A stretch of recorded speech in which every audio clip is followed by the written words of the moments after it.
welcome to LTV News. I'm Nada Marche and these are today's top stories. Thousands rally in support of Egyptian president.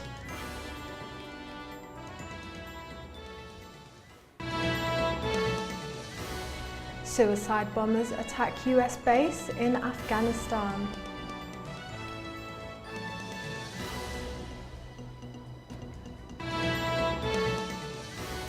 And world's largest floating Christmas tree lit in Rio de Janeiro.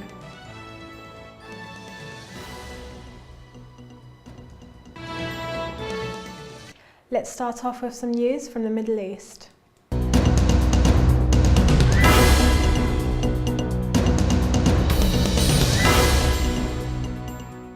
Supporters of Egyptian President Mohamed Morsi held a rally outside the country's main university. The march came as thousands of anti-government protesters held a county rally in the country's capital, angry at a new decree issued by Morsi giving himself sweeping the new powers. Thousands of Islamists held a rally at Cairo University in support of Egyptian President Mohamed Morsi shortly before he ratified the draft constitution hastily approved by the Constituent Assembly or CA. The demonstration came after several days of protest at Tahrir Square by those who opposed President Morsi's decree, giving himself unlimited powers and putting his decisions beyond judicial challenge. The Islamists called it a million-man protest to support the president's legitimacy and Sharia or Islamic laws. It was originally planned in Tahrir, but to avoid the possibility of clashes with the opponents of Morsi's decree, they moved their rally to Cairo University. According to the new constitutional declaration, all laws, decrees and constitutional declarations issued by the president since he came into office in June this year are final and unchallengeable by anybody. Morsi, however, asserted that the declaration is only temporary, promising that it will be withdrawn as soon as the draft constitution is approved by Egyptians in the upcoming referendum.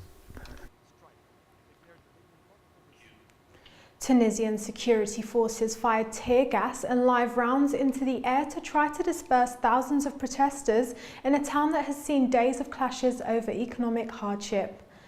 National Guard forces belonging to the Interior Ministry fired tear gas from rounds from inside armoured personal carriers in the town of Siliana, southwest of Tunis. Police chased protesters down streets, and the Islamist Ennahda party says won Tunisia's first post-Arab Spring election last year is struggling to revive the economy of North African state due to lower trade with crisis-hit Eurozone. The protests are the fiercest Salafis attacks in the US Embassy in Tunis and in September over an anti-Islam film made in California. 4 people were killed in that violence.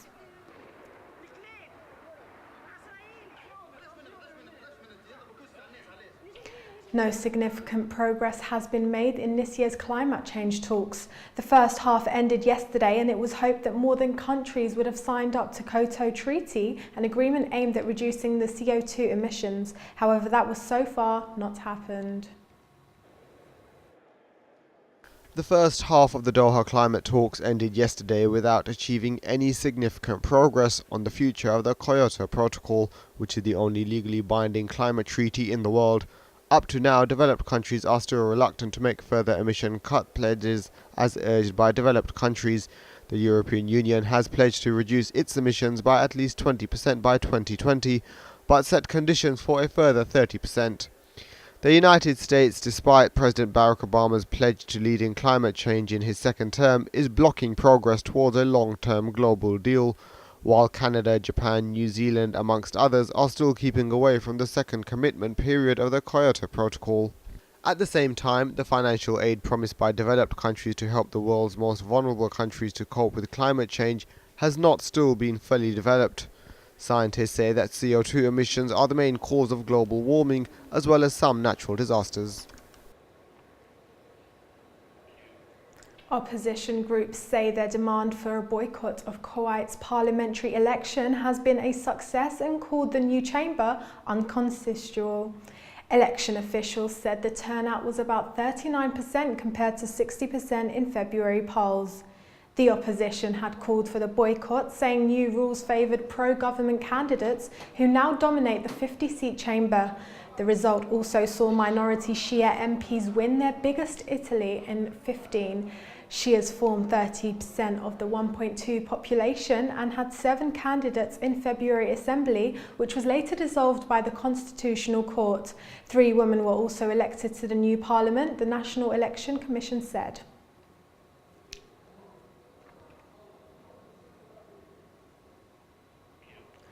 Moving on to world news.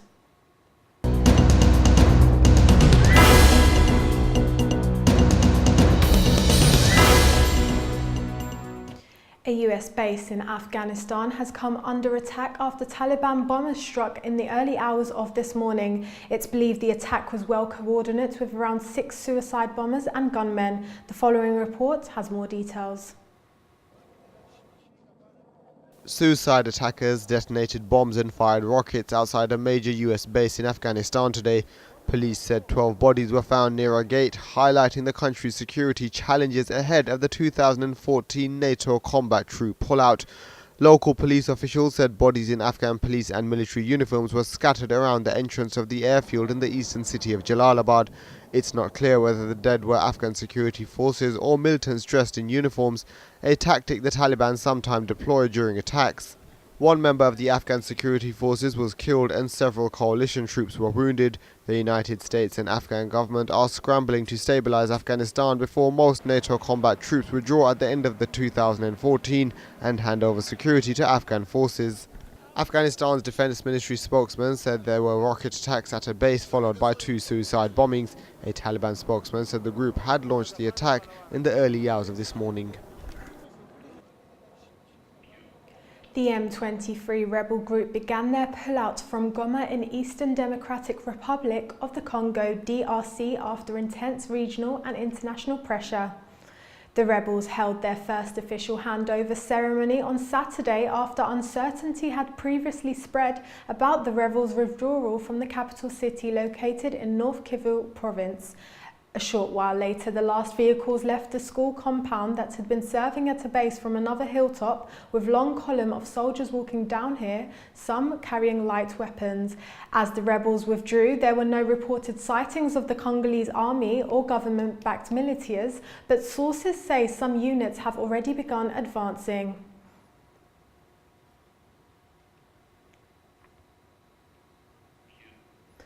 A tunnel crash in Japan is believed to have killed at least 7 people. It's not yet known why the crash has occurred. Emergency workers have to suspend rescue attempts as the area was still too dangerous to enter. Now there are fears that many more people may be dead inside the tunnel. At least 7 people are missing after a tunnel on a heavily travelled highway in central Japan collapsed today, sending debris crashing down onto cars and triggering a fire. Network television footage showed black smoke billowing from the almost 3-mile tunnel in Yamanashi. 7 people are believed to be missing and 2 were injured. The fire service said at least 2 cars were also thought to be trapped. Local media reported Japanese police as saying they had seen what appeared to be burnt bodies. This has yet to be confirmed. Motorists described narrow escapes from falling debris and a long walk through the darkness after abandoning their cars. The fire service said the blaze was extinguished at about 11 a.m, some 3 hours after the accident. Rescue work was then suspended for fear of further collapses. One injured woman in her 20s told the fire service she had no idea what happened to 5 other passengers in a car which she was travelling in. It was the worst such accident in Japan since 1996, when a tunnel collapsed and falling rocks crushed cars and a bus, killing 20 people. Protesters rampaged through Mexico City, hurling stones and wrecking property in a wave of unrest following the inauguration of President Enrique Peña Nieto. Using rocks and poles to attack police with shields, rioters took over the streets in the capital's historic downtown, shutting down main thoroughfares and closing off access to city blocks. Red Cross officials have reported via Twitter that at least 23 people have been treated for injuries sustained during the clashes.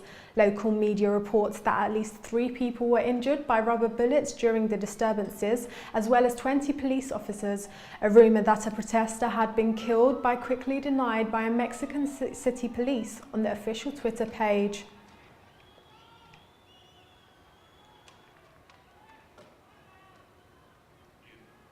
Now let's take a look at the world of arts and culture.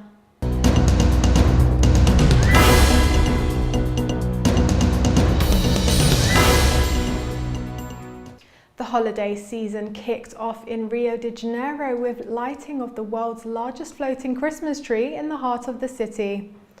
Over 1,000 people flocked the Rodrigo de Freitas Lagoon to watch a 6-minute fireworks show, which has become one of Rio's main tourist attractions.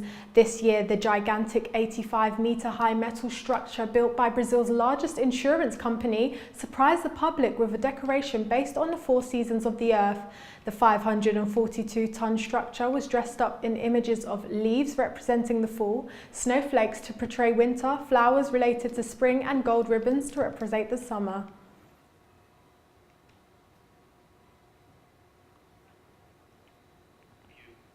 That's all we have time for today, but before we go, let's take a look back at today's top stories. Thousands rally in support of Egyptian president.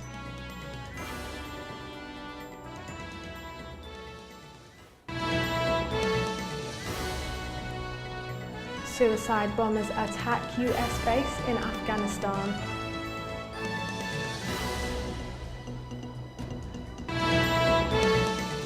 And the world's largest floating Christmas tree lit in Rio de Janeiro.